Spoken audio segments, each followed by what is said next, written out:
So when we provide virtual care for patients at West Suffolk, we are caring for patients who would otherwise be in hospital but at home.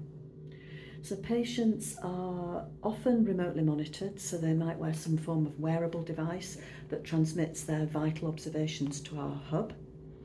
And they will be cared for by doctors, nurses, therapists, advanced clinical practitioners, a whole range of clinical professionals in the way they would be on a ward, but they will be at home.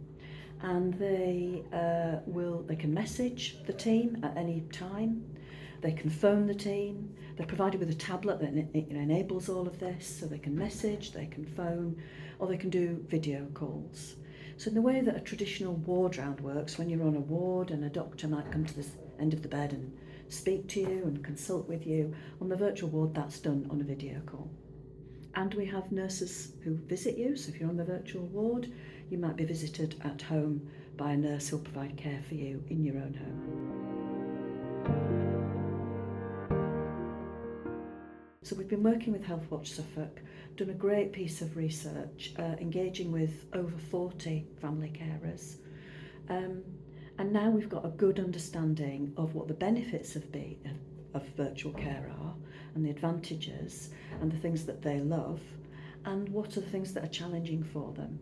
And what we're doing with that information is we're pulling together an action plan so that we can continue to develop our service and tackle some of those things that would make virtual care much better from a family carer perspective.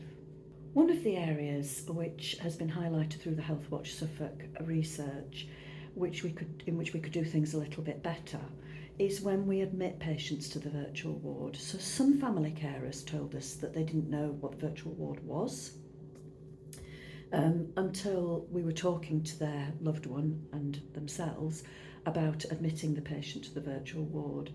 So we'd like everyone in West Suffolk to know what virtual care is. And we also want to make sure that when a patient does come to a point at which they could be suitable for virtual care, that we're having a conversation with them. Our team are having a conversation with them, which is not just with the patient, but with the family carers as well, so that we're taking into account the needs of the family carers. Providing virtual care is relatively new. We've got a relatively new service in our virtual ward hospital at home service. And we had a great feedback session when Healthwatch Suffolk gave the headlines to a big group of us in the trust, provided the headlines, demonstrated what had been learnt. There was a family carer there who provided great insights to the experience he had had when his mum was on the virtual ward, and that's generated a lot of conversation across the trust.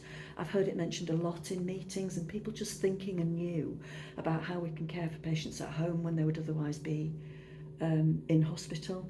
We know that patients and family carers like being cared for at home, so I think it's a really important contribution to just driving that forwards.